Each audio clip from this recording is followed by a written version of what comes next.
नमस्कार, श्रेष्ठ भारत में आपका स्वागत है। मैं हूं मुक्ता सिंह। बिल्किस बानो बलात्कार कांड में सजा काट रहे लोगों की सजा गुजरात सरकार ने माफ कर दी थी और साल 2022 में वो 15 अगस्त को जेल से बाहर आ गए थे।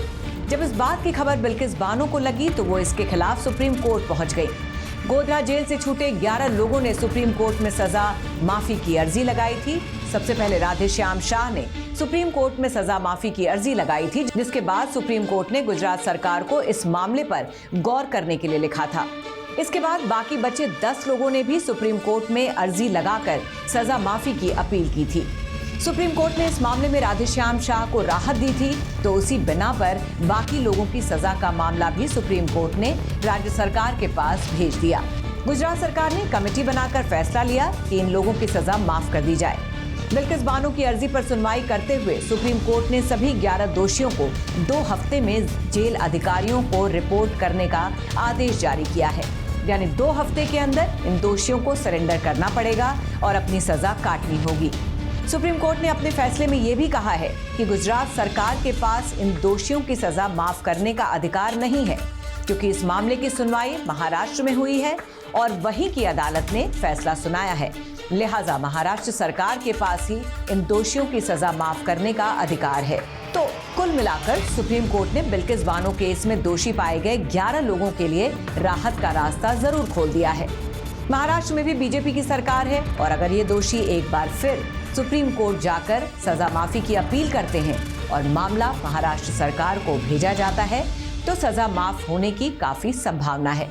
हालांकि कुछ महीनों में ही होने वाले लोकसभा चुनावों को देखते हुए शायद ही इन दोषियों में से कोई अदालत का दरवाजा खटखटाए।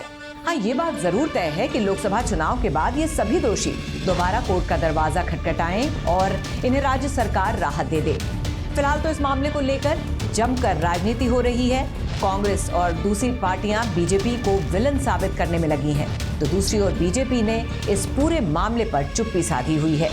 कांग्रेस नेता अपने बयान में कह रहे हैं कि बीजेपी जो नारी रक्षा की बात करती है वही बलात्कारियों की सबसे बड़ी संरक्षक पार्टी है। सुप्रीम कोर्ट के इस फैसले के बाद बिल्किस बानो ने इस फैसले पर अपनी खुशी जाहिर की है और कहा है कि उसे सुप्रीम कोर्ट ने इंसाफ दिया है।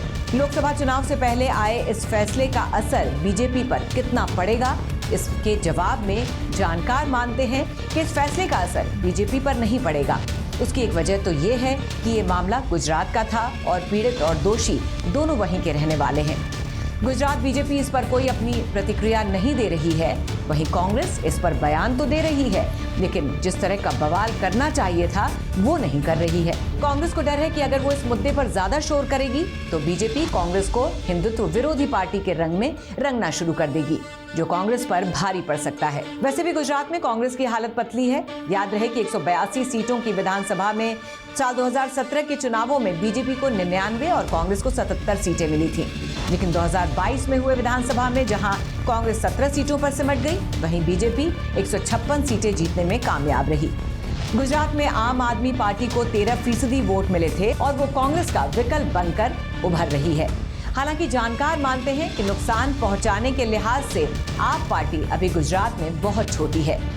राजनीतिक विश्लेषकों का कहना है कि गुजरात में बीजेपी बहुत ही मजबूत स्थिति में है और विपक्ष के लिए उसके खिलाफ किसी भी मुद्दे पर लोगों का समर्थन हासिल करना बहुत मुश्किल हो गया है। बीजेपी कहती आई है कि गुजरात दंगे गोधरा कांड की वजह से हुए थे और गोधरा कांड की शुरुआत एक वर्ग की तरफ से हुई थी और उसी के जवाब में ये दंगे हुए। अब 11 दोषियों को जेल भेजने के आदेश के बाद ये मामला एक बार फिर सुर्खियों में है। हालांकि इसका राजनीतिक फायदा या नुकसान ना तो बीजेपी को होने वाला है और ना ही विपक्ष को। तो फिलहाल की इस खबर में बस इतना ही। बाकी खबरों के लिए देखते रहिए श्रेष्ठ भारत।